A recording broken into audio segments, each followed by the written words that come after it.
जय हिंद, वंदे मातरम। स्वागत है आप सभी का free exam zone YouTube channel पर। दोस्तों, आज की वीडियो बहुत महत्वपूर्ण होने वाली है। आज हमने जीव विज्ञान को लिया। अगर आप यूपी प्लस सीपैट 2023 का एग्जाम देने वाले हैं तो बायोलॉजी से संबंधित एक भी प्रश्न यहां से बाहर नहीं होगा। तो आप लोग वीडियो को अंत तक जरूर देखना और अंत में कमेंट करके जरूर बताना कि आपको वीडियो कैसी लगी। तो चलिए पहला प्रश्न देखते हैं। पहला प्रश्न आपकी स्क्रीन पर है, एक वयस्क मानव शरीर में कितनी हड्डियां होती हैं? आपको बताना है एक वयस्क मानव शरीर में कितनी हड्डियां होती हैं। तो ध्यान रखना है 206 हड्डियां होती हैं।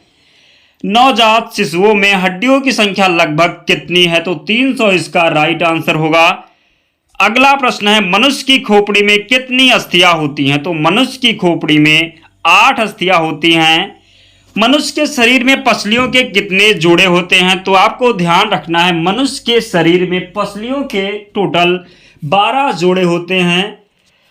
अगला प्रश्न है, शरीर की सर्वाधिक प्रबल अस्थि कौन सी है? आपको बताना है शरीर की सर्वाधिक प्रबल अस्थि कौन सी है। तो आपको ध्यान रखना है जबड़े की जो अस्थि होती है शरीर की सर्वाधिक प्रबल अस्थि होती है। मानव शरीर के किस भाग में सबसे छोटी हड्डी होती है? तो मानव शरीर के किस भाग में सबसे छोटी हड्डी होती है? तो ध्यान रखना है कान की हड्डी जो होती है सबसे छोटी हड्डी होती है। किसकी हड्डी? कान की हड्डी सबसे छोटी होती है, आपको ध्यान रखना है। अगला प्रश्न है, मानव शरीर की सबसे लंबी हड्डी कौन सी है? तो मानव शरीर की सबसे लंबी हड्डी की बात करें तो फीमर इसका राइट आंसर होगा। ह्यूमरस अस्थि कहां पाई जाती है? तो ऊपरी भुजा में पाई जाती है ह्यूमरस अस्थि। मानव शरीर में सबसे बड़ी हड्डी कौन सी है? तो जांघ की हड्डी मानव शरीर में सबसे बड़ी हड्डी। किसकी हड्डी? जांघ की हड्डी मानव शरीर में सबसे बड़ी हड्डी है। टिबिया नामक हड्डी किस में पाई जाती है? तो टांग में पाई जाती है टिबिया नामक हड्डी। मानव शरीर के किस अंग की हड्डी सबसे लंबी होती है? तो जांघ की जो हड्डी है सबसे लंबी होती है। वृद्धावस्था में मनुष्य की हड्डियां क्यों कमजोर हो जाती हैं? तो कैल्शियम की कमी के कारण वृद्धावस्था में मनुष्य की हड्डियां कमजोर हो जाती हैं। ध्यान रखना है आपको। अस्थि में कौन सा लवण सर्वाधिक मात्रा में होता है? आपको बताना है अस्थि में कौन सा लवण सर्वाधिक मात्रा में होता है। तो आपको ध्यान रखना है कैल्शियम फास्फेट जो है सर्वाधिक मात्रा में अस्थि में होता है। तो आपको ध्यान रखना है। अस्थियों एवं पेशियों को आपस में कौन जोड़ता है? सही उत्तर आपको बताना है अस्थियों एवं पेशियों को आपस में कौन जोड़ता है? तो ध्यान रखना टेंडन जोड़ता है अस्थियों और पेशियों को आपस में। अगला प्रश्न है, मनुष्य के जीवन काल में कितने दांत 2 बार विकसित होते हैं? प्रश्न कई बार एग्जाम में पूछा गया है, तो आपको ध्यान रखना है मनुष्य के जीवन काल में कितने दांत 2 बार विकसित होते हैं? तो 20 दांत इसका राइट आंसर होगा। दोस्तों, अगर आपने अब तक वीडियो को लाइक नहीं किया तो प्लीज यार आप लोग वीडियो को लाइक कर दीजिए, क्योंकि हम वही प्रश्न लेकर के आए हैं जो आपके एग्जाम में सीधे प्रश्न पूछे जाएंगे। बायोलॉजी से संबंधित एक भी प्रश्न आपके एग्जाम में यूपी प्लस सीपैट के एग्जाम में बाहर नहीं होगा। अगर आप 1-2 बार वीडियो को देख लेते हैं, एक बार पीडीएफ से रिवाइज कर लेते हैं, तो यहां से बाहर एक भी प्रश्न बायोलॉजी से नहीं होगा। तो आप लोग पूरे ध्यान से वीडियो को अंत तक जरूर देखना। मानव शरीर में पाचन का अधिकांश भाग किस अंग में संपन्न होता है? प्रश्न है, मानव शरीर में पाचन का अधिकांश भाग की बात करें किस अंग में जो है संपन्न होता है? तो आपको ध्यान रखना छोटी आंत में संपन्न होता है पाचन का अधिकांश भाग। मनुष्य में पाचन क्रिया कहां प्रारंभ होती है? तो मुख से ही प्रारंभ हो जाती है मनुष्य में पाचन क्रिया। यह भी आपको ध्यान रखना है, कई बार प्रश्न एग्जाम में पूछा गया है। मानव की पाचन नली लगभग कितनी फीट लंबी होती है? ध्यान रखना है आपको, मानव की पाचन नली जो है वो 32 फीट लंबी होती है। मुख में स्टार्च का शर्करा में पाचन किसके द्वारा होता है? टाइलिन के द्वारा होता है। पाचन तंत्र का हिस्सा नहीं है, तो कार्निया जो है पाचन तंत्र का हिस्सा नहीं है। प्रश्न पूछा गया था एग्जाम में, 4 ऑप्शन दिए हुए थे, उसमें से कार्निया जो था ये पाचन तंत्र का हिस्सा नहीं है। ध्यान रखना है। बात करें कार्निया किस अंग का हिस्सा है, तो आंख का, ये भी आपको ध्यान रखना है। दुग्ध प्रोटीन को पचाने वाला एंजाइम कौन सा है? तो दुग्ध प्रोटीन को पचाने वाला एंजाइम है रेनिन। लार में कौन सा एंजाइम पाया जाता है? तो टाइलिन पाया जाता है लार में। आपको ध्यान रखना है कौन सा? लार में टाइलिन पाया जाता है। लार किसके पाचन में सहायक होती है? स्टार्च के पाचन में लार सहायक होती है। मनुष्य की मुख गुहा में किसका पाचन प्रारंभ होता है? मनुष्य की मुख गुहा में किसका पाचन प्रारंभ होता है? तो कार्बोहाइड्रेट का पाचन प्रारंभ होता है, ध्यान रखना है। मानव शरीर में भोजन का रक्त द्वारा अवशोषण कहाँ सर्वाधिक होता है? मानव शरीर में भोजन का रक्त द्वारा अवशोषण कहाँ सर्वाधिक होता है? तो छोटी आंत में। प्रोटीन का पाचन कहाँ से प्रारंभ होता है? उदर से प्रारंभ होता है प्रोटीन का पाचन। पचे हुए भोजन में मौजूद विषैले पदार्थ का कौन सा अंग चूषण करता है? तो यकृत। दोस्तों, पूरे YouTube पर आपको इतना तेज रिवीजन मिलना असंभव है, तो प्लीज़ आप लोग हमारे साथ जुड़ जाइए, वीडियो को लाइक कर दीजिए, क्योंकि हम वही प्रश्न लेकर के आते हैं, बिना समय को दिए हुए आपको बहुत तेज़ रिवीजन करवाते हैं। तो प्लीज़ आप लोग भी हमारा सपोर्ट करें, वीडियो को लाइक कर दीजिए, और चैनल पर नए हैं तो चैनल को सब्सक्राइब करके हमारे साथ जुड़ जाइए। बहुत कम समय में हम आपकी तैयारी को कंप्लीट कराएंगे, तो आप लोग भी हमारा साथ दें। पेप्सिन क्या है आपको बताना है। पेप्सिन क्या है? तो एंजाइम है पेप्सिन। पाचन क्रिया में प्रोटीन किस पदार्थ में बदल जाते हैं? तो पाचन क्रिया में प्रोटीन अमीनो अम्ल में बदल जाते हैं। वह अंग कौन सा है जो मानव शरीर में ग्लाइकोजन के रूप में कार्बोहाइड्रेट को जमा करता है? तो यकृत जो है मानव शरीर में ग्लाइकोजन के रूप में कार्बोहाइड्रेट को जमा करता है। राइट आंसर होगा यकृत। पित्त किसके द्वारा पैदा किया जाता है? यकृत के द्वारा पित्त पैदा किया जाता है। पित्त कहाँ जमा होता है? तो पित्त की बात करें तो ये पित्ताशय में जमा होता है। मानव शरीर के किस अंग को शरीर का रासायनिक कारखाना कहा जा सकता है? तो यकृत को। पेसमेकर का संबंध किससे है? तो पेसमेकर का संबंध है हृदय से। पेसमेकर का कार्य क्या है? दिल की धड़कन प्रारंभ करना जो है पेसमेकर का कार्य है। गत प्रेरक किससे संबंधित है? हृदय से संबंधित है गत प्रेरक। सोते समय रक्तदाब में क्या परिवर्तन होता है? घटता है रक्तदाब। मनुष्य के शरीर में हृदय को एक बार धड़कने के लिए कितना समय लगता है? तो ध्यान रखना है 0.8 सेकेंड लगता है। मनुष्य की सामान्य स्पंदन दर क्या है? बताना है आपको मनुष्य की सामान्य स्पंदन दर क्या है? तो 70 से 80 बीट प्रति सेकेंड राइट आंसर होगा। मानव हृदय में कितने कोष्ठक होते हैं? तो 4 कोष्ठक होते हैं मानव हृदय में। नाड़ी दर कहाँ मापा जाता है? धमनी में मापा जाता है। धमनी से जो है नाड़ी दर मापा जाता है। दौड़ लगाते समय मनुष्य के रक्तचाप पर क्या प्रभाव पड़ता है? तो बढ़ जाता है। जब हम दौड़ लगाते हैं तो हमारा रक्तचाप बढ़ जाता है, ये आपको ध्यान रखना है। मानव जीवन काल में मनुष्य का हृदय लगभग कितनी बार धड़कता है? तो 2 अरब बार लगभग। मानव शरीर में हृदय का कार्य क्या है? तो पंपिंग स्टेशन की तरह है मानव शरीर में हृदय का कार्य। स्वस्थ मानव के शरीर में रक्त की कुल मात्रा कितनी होती है? तो स्वस्थ मानव के शरीर में रक्त की कुल मात्रा शरीर के वजन का 7% होती है। कितना? शरीर के वजन का 7% मनुष्य में जो है रक्त की मात्रा होती है। एक वयस्क में रक्त का औसत आयतन कितना होता है? तो जब एक वयस्क मनुष्य हो जाता है तो रक्त का औसत जो आयतन है ये 5 से 6 लीटर होता है। कितना? 5 से 6 लीटर। मानव रुधिर का पीएच मान कितना है? तो मानव रुधिर का पीएच मान जो होता है ये 7.4 होता है। मानव शरीर में रुधिर बैंक का कार्य कौन करता है? तो रुधिर बैंक का कार्य जो है प्लीहा करता है। कौन? प्लीहा। रक्त में पाई जाने वाली धातु कौन सी है? तो जो है रक्त की बात करें तो इसमें लोहा पाया जाता है। शरीर का कौन सा अंग रक्त उत्पादन करता है? तो अस्थि मज्जा जो है रक्त उत्पादन करता है। कौन सा? अस्थि मज्जा रक्त उत्पादन करता है, ध्यान रखना है।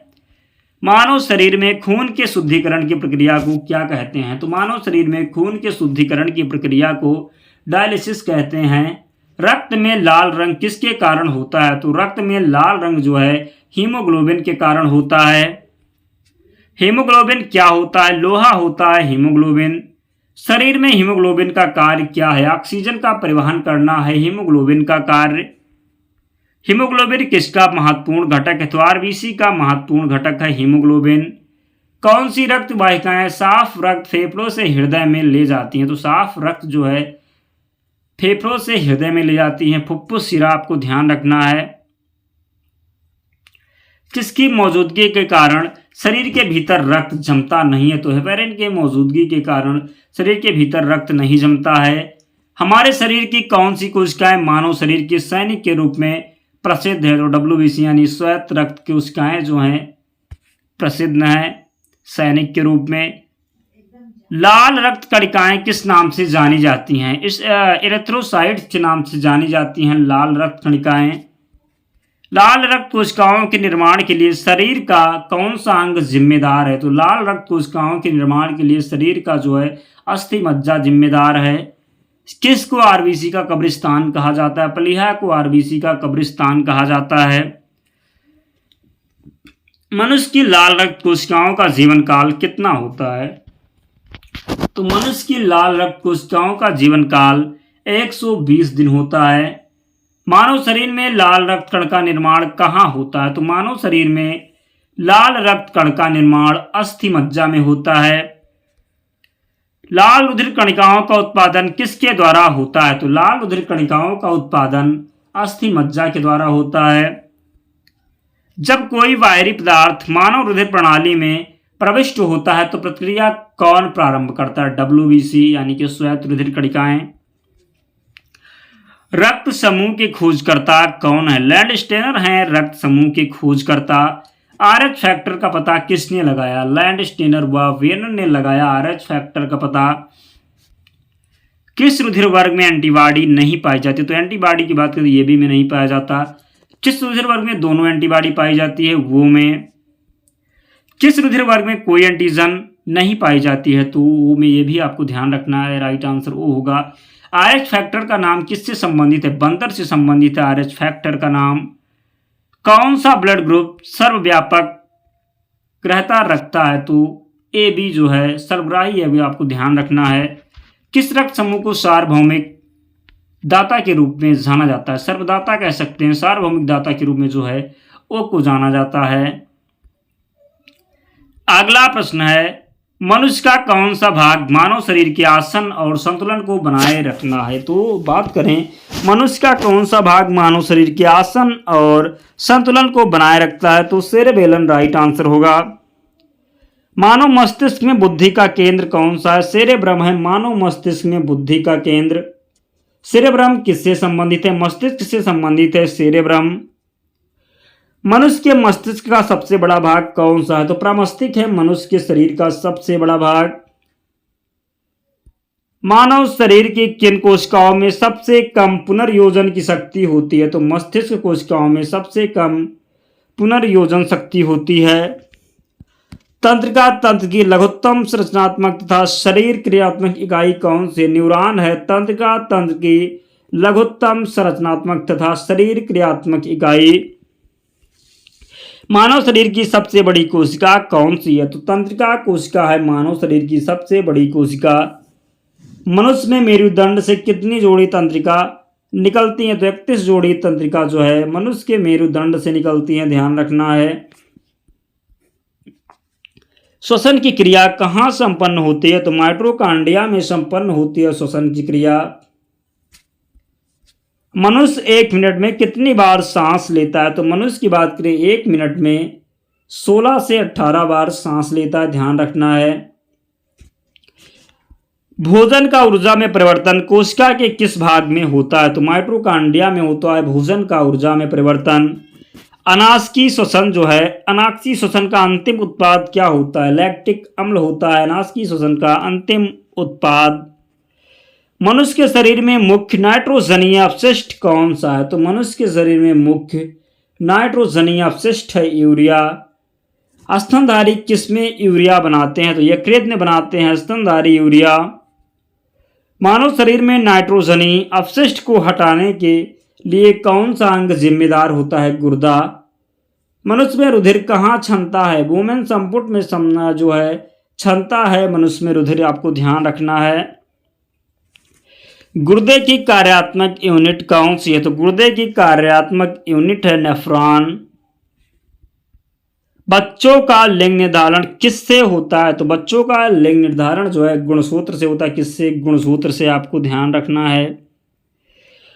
मनुष्य में गर्भकाल कितना होता है? तो मनुष्य की गर्भकाल की बात करें तो 9 महीने होता है, आपको ध्यान रखना है। प्रथम परख नलीसिस का नाम क्या था? प्रथम परख नलीसिस का नाम बात करें तो लुईस था। क्या? लुईस। मनुष्य के शरीर में पाई जाने वाली कौन सी ग्रंथि वाहिना विहीन है? तो अंतःस्रावी ग्रंथ। मनुष्य के शरीर में पाई जाने वाली कौन सी ग्रंथ वाहिनी विहीन है? तो ध्यान रखना है अंतःस्रावी ग्रंथ राइट आंसर होगा। वाहिनी विहीन ग्रंथियों के श्रवण को क्या कहते हैं? हार्मोन कहते हैं, आपको ध्यान रखना है। अंतःस्रावी ग्रंथियों को अन्य किस नाम से जाना जाता है? तो अंतःस्रावी ग्रंथियों को अन्य वाहिनी विहीन ग्रंथ के नाम से जाना जाता है। किस नाम से? वाहिनी विहीन ग्रंथ के नाम से। मानव शरीर की किस ग्रंथि को मास्टर ग्रंथि कहा जाता है? तो पीयूष ग्रंथि को मास्टर ग्रंथि कहा जाता है। मनुष्य के शरीर की सबसे छोटी ग्रंथि कौन सी है? तो मनुष्य के शरीर की सबसे छोटी ग्रंथि है पिट्यूटरी ग्रंथ। ध्यान रखना है कौन सी? मनुष्य के शरीर की सबसे छोटी ग्रंथि है पिट्यूटरी ग्रंथ। मानव शरीर की सबसे महत्वपूर्ण ग्रंथि कौन सी है? तो मानव शरीर की सबसे महत्वपूर्ण ग्रंथि है पिट्यूटरी ग्रंथ। पिट्यूटरी ग्रंथ कहाँ स्थित होती है? मस्तिष्क में स्थित होती है पिट्यूटरी ग्रंथ, आपको ध्यान रखना है। दोस्तों 100 प्रश्न कंप्लीट हो गए। आप लोग अब वीडियो को लाइक कर दीजिए, फिर हम अगला प्रश्न देखते हैं। प्लीज़ आप लोग वीडियो को लाइक कर दीजिए और चैनल पर नए हैं तो चैनल को भी आप लोग सब्सक्राइब कर लीजिए, क्योंकि हम आपके लिए ऐसे वीडियो डेली लेकर के आते हैं। बहुत कम समय में हम आपकी तैयारी को कंप्लीट कराते हैं, ताबड़तोड़ रिवीजन करवाते हैं। तो प्लीज़ आप लोग वीडियो को लाइक कर दीजिए और चैनल को सब्सक्राइब करके हमारे साथ जुड़ जाइए। बहुत कम वीडियो आपको ऐसी यूट्यूब पर मिलेंगी, तो प्लीज़ आप लोग भी हमारा सपोर्ट करें। ऑक्सीटोसिन हार्मोन स्रावित करने वाली ग्रंथि। अब हम अगला 100 प्रश्न देखते हैं। ऑक्सीटोसिन हार्मोन स्रावित करने वाली ग्रंथि की बात करें तो ये पीयूष ग्रंथि होगा। पेनियल ग्रंथि कहाँ स्थित होती है? तो मस्तिष्क में स्थित होती है पेनियल ग्रंथि, आपको ध्यान रखना है। शरीर में सबसे बड़ी अंतःस्रावी ग्रंथि कौन सी है? तो शरीर में सबसे बड़ी अंतःस्रावी ग्रंथि है थायराइड ग्रंथि। कौन सी ग्रंथि अस्रावित करती है? तो बात करें कौन सी ग्रंथि अस्रावित करती है, तो लेक्रिमल ग्रंथि एक होती है जो अस्रावित करती है। कौन सी ग्रंथि वृद्धावस्था में लुप्त हो जाती है? थाइमस ग्रंथि जो है वृद्धावस्था में लुप्त हो जाती है। बहुत बार एग्जाम में प्रश्न पूछा गया है। इंसुलिन क्या है? तो इंसुलिन एक हार्मोन है। क्या है? हार्मोन। थायराइड ग्रंथ का स्थान कहाँ है? गला में है थायराइड ग्रंथ का स्थान। किस कोशिका से इंसुलिन स्रावित होता है? बीटा कोशिका से इंसुलिन स्रावित होता है। इंसुलिन किसके द्वारा उत्पादित होता है? पैनक्रियाज के द्वारा इंसुलिन जो है उत्पादित होता है। इंसुलिन की खोज किसने की? तो इंसुलिन की खोज की बैटिंग व बेस्ट ने। किसने? बैटिंग व बेस्ट ने इंसुलिन की खोज की, आपको ध्यान रखना है। कंकाल की मांसपेशियों की अनुमानित संख्या कितनी है? तो कंकाल के मांसपेशियों की अनुमानित संख्या जो है वो 700 कितना? 700 है, आपको ध्यान रखना है। मनुष्य के शरीर की सर्वाधिक शक्तिशाली पेशी कौन सी है? तो जबड़ा है। कौन सी? जबड़ा। किसकी पेशियों में स्पंदन का गुण पाया जाता है? किसकी पेशियों में स्पंदन का गुण पाया जाता है? हृदय में, ध्यान रखना है। किस अम्ल के मांसपेशियों में जमा होने के कारण मनुष्य को थकान महसूस होती है? तो लैक्टिक अम्ल राइट आंसर है। मानव शरीर के अंगों में से कार्निया किसका भाग है? तो अभी पहले ही हमने आपको बताया मानव शरीर के अंगों में कार्निया की बात करें तो ये आंख का एक पार्ट है। नेत्रदान में आंख का कौन सा भाग प्रयुक्त किया जाता है? कार्निया जो है नेत्रदान में जो है प्रयुक्त किया जाता है, आपको ध्यान रखना है। आंख के किस भाग पर वस्तु का प्रतिबिंब बनता है? तो रेटिना पर जो है वस्तु का प्रतिबिंब बनता है। मनुष्य में त्वचा किस स्थान पर सबसे अधिक मोटी होती है? तो तलवे पर जो है मनुष्य में त्वचा सबसे अधिक मोटी होती है। मानव त्वचा को रंग देने वाला वर्णक कौन सा है? मेलानिन है मानव त्वचा को रंग देने वाला वर्णक। त्वचा की ऊपरी सतह क्या कहलाती है? एपिडर्मिस कहलाती है त्वचा की ऊपरी सतह। मानव शरीर में मौजूद कठोर पदार्थ कौन सा है? तो मानव शरीर में मौजूद सबसे कठोर पदार्थ है दांत की परत। कशेरुक जंतु के शरीर का सर्वाधिक कठोर भाग कौन सा है? तो कशेरुक जंतु के शरीर का सर्वाधिक कठोर भाग है इनेमल। कौन सा? इनेमल। मानव शरीर का कौन सा अंग पुनरुत्भवन को प्रदर्शित करता है? तो यकृत आपको ध्यान रखना है। मानव शरीर के कौन से अंग का प्रत्यारोपण नहीं किया जा सकता? तो मस्तिष्क का जो है प्रत्यारोपण नहीं किया जा सकता है। मनुष्य की आंसू में कौन सा एंजाइम होता है? तो मनुष्य की आंसू की बात करें, कौन सा एंजाइम होता है जिससे जीवाणु मर जाते हैं? तो लाइसोजाइम आपको ध्यान रखना है। किस प्राणी के शरीर के समस्त भार का अधिकांश भाग क्या होता है? तो जल होता है। किसी प्राणी के शरीर के समस्त भार का अधिकांश भाग की बात करें तो जल होता है। मानव शरीर में अनिवार्य अमीनो अम्ल की संख्या कितनी है? तो मानव शरीर में अनिवार्य अमीनो अम्ल की संख्या जो है 20 है। किस शारीरिक प्रक्रम से प्रोथ्रोम्बिन का संबंध है? तो रक्त जमाव से प्रोथ्रोम्बिन का संबंध है, रक्त जमाव से आपको ध्यान रखना है। मनुष्य का मस्तिष्क लगभग कितने ग्राम का होता है? तो मनुष्य का मस्तिष्क जो है 1350 ग्राम का होता है। रक्त जमने में किस तत्व की मुख्य भूमिका होती है? तो रक्त जमने में जो है कैल्शियम तत्व की मुख्य भूमिका होती है। किस तत्व की? कैल्शियम तत्व की मुख्य भूमिका होती है। आयोडीन युक्त हार्मोन कौन सा है? तो आयोडीन युक्त हार्मोन है थायरोक्सिन। शरीर में हीमोग्लोबिन का कार्य क्या है? ऑक्सीजन का परिवहन करना शरीर में हीमोग्लोबिन का कार्य है। भोजन का एक प्रमुख अंग कौन सा है? कार्बोहाइड्रेट है भोजन का एक प्रमुख अंग। कौन सा पदार्थ मानव शरीर में ईंधन का काम करता है? तो मानव शरीर में ईंधन का काम करता है कार्बोहाइड्रेट, आपको ध्यान रखना है।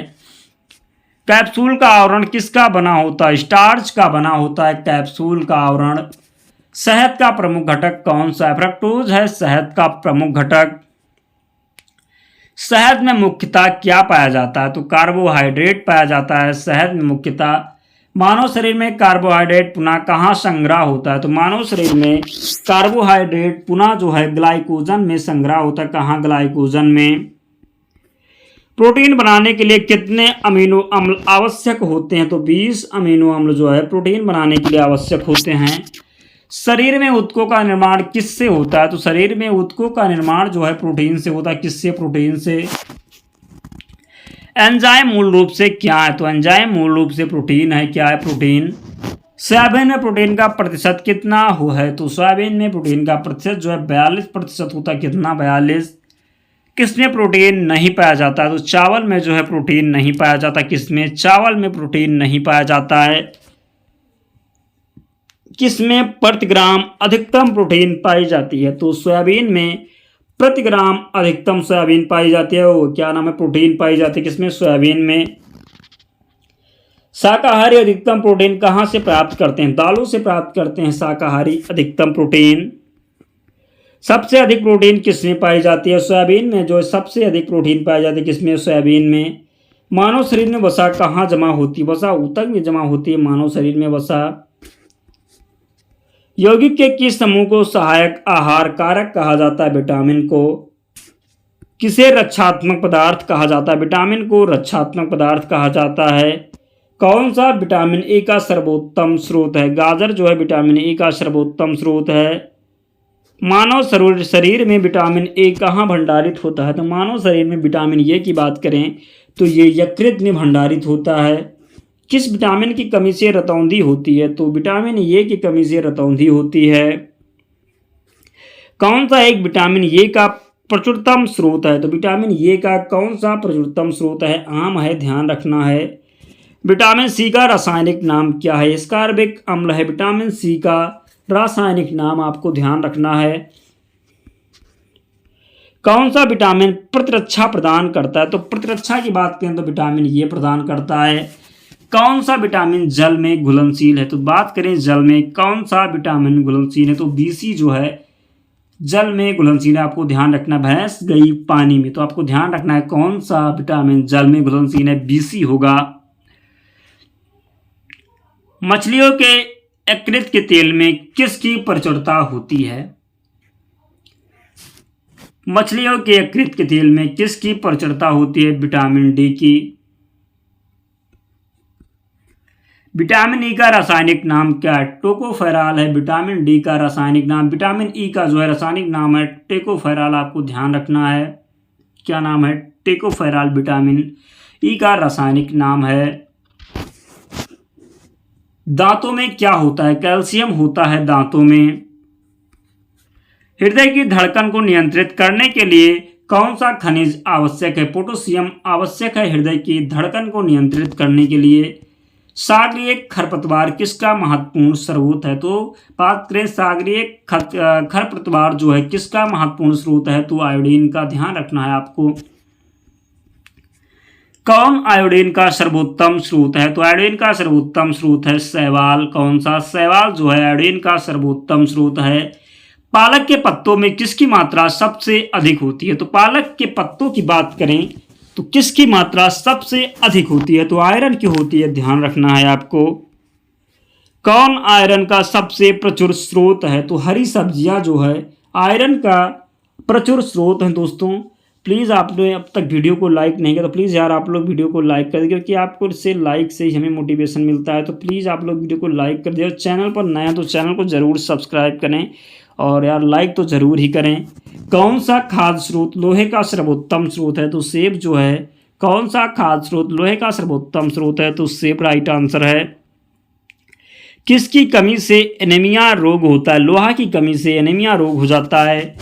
केंद्रीय खाद्य प्रौद्योगिकी अनुसंधान कहाँ स्थित है? तो केंद्रीय खाद्य प्रौद्योगिकी अनुसंधान जो है ये मैसूर में स्थित है। कहाँ? मैसूर में।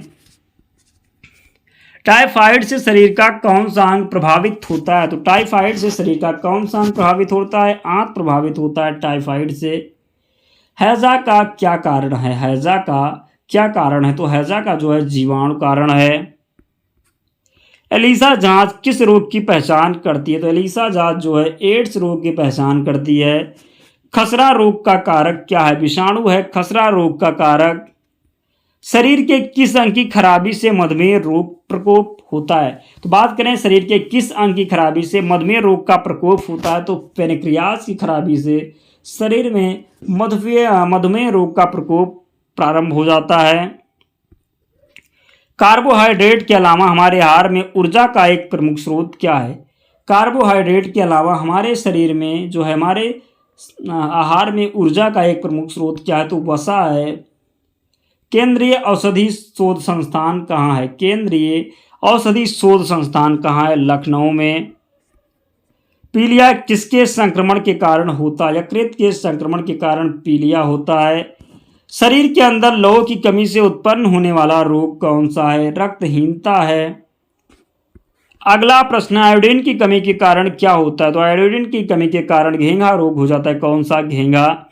दर्दनाक अस्थि रोग इटाई का पहले कहाँ पता चला था? तो जापान में पता चला था। कहाँ? जापान में। कैडमियम प्रदूषण किससे संबंधित है? इटाई से संबंधित है कैडमियम प्रदूषण। कालाजार का संचार किससे होता है? सिकता मक्खी से होता है कालाजार का संचार। चेचक के लिए पहला टीका जो है किसने खोजा था? तो चेचक के लिए पहला टीका किसने खोजा था? एडवर्ड जेनर ने, ध्यान रखना है। हेपेटाइटिस किसके कारण होता है? वायरस के कारण हो जाता है हेपेटाइटिस। कौन सी बीमारी सामान्यतः मच्छरों द्वारा फैलती है? तो मलेरिया सामान्यतः मच्छरों द्वारा फैलती है। कौन सा स्कर्वी रोग के इलाज में उपयोगी है? आंवला जो है स्कर्वी रोग के इलाज में उपयोगी है, ध्यान रखना है। कौन सा कवकीय रोग है? दांत जो है कवकीय रोग है। काली मौत किसे कहते हैं? प्लेग को कहते हैं काली मौत। कौन सा जल जनित रोग है? हैजा है जल जनित रोग। नवजात बच्चों के लिए सबसे आदर्श भोजन क्या है? दूध है नवजात बच्चों के लिए सबसे आदर्श भोजन। पीलिया रोग किसे प्रभावित करता है? यकृत को प्रभावित करता है पीलिया। एड्स देने वाले वायरस की पहचान किस वर्ष हुई? 1981 में हुई, ध्यान रखना है। कौन सा रोग विषाणु के कारण नहीं होता है? टाइफाइड रोग विषाणु के कारण नहीं होता है। बीसीजी का टीका किसको लगाया जाता है? नवजात को लगाया जाता है बीसीजी का टीका। रेबीज क्या है? जीवाणु जनित रोग है रेबीज, आपको ध्यान रखना है। किस रोग का पूरी तरह उन्मूलन कर दिया गया? चेचक का जो है पूरी तरह उन्मूलन कर दिया गया। जीका वायरस मानव शरीर के किस अंग को ग्रसित करता है? दिमाग को ग्रसित करता है जीका वायरस। जीका वायरस किसके द्वारा मनुष्य में संचारित होता है? मच्छर के द्वारा जो है जीका वायरस मनुष्य में संचारित होता है। जीका वायरस का वाहक मच्छर कौन सा है? तो एडीज है जीका वायरस का वाहक मच्छर। दोस्तों वीडियो कंप्लीट हो गई। अगर आपने अब तक वीडियो को लाइक नहीं तो आप लोग प्लीज़ वीडियो को लाइक करके ही जाना, बिना वीडियो को लाइक किए कोई नहीं जाएगा। और चैनल पर जो अगर नए हैं तो चैनल को ज़रूर सब्सक्राइब कर लेना। पीडीएफ के लिए आप लोग टेलीग्राम चैनल से जुड़ाना, लिंक डिस्क्रिप्शन बॉक्स में, या आप सर्च कर लेना फ्री एग्जाम जोन टेलीग्राम पर जा करके आपको चैनल मिल जाएगा। आप लोग ज्वाइन हो जाना, आपको सारी पीडीएफ वहाँ पर मिल जाएगी। तो मिलते हैं अगले वीडियो में, तब तक पढ़ते रहिए, ध्यान रखिए अपना, स्वस्थ और सुरक्षित रहिए। जय हिंद।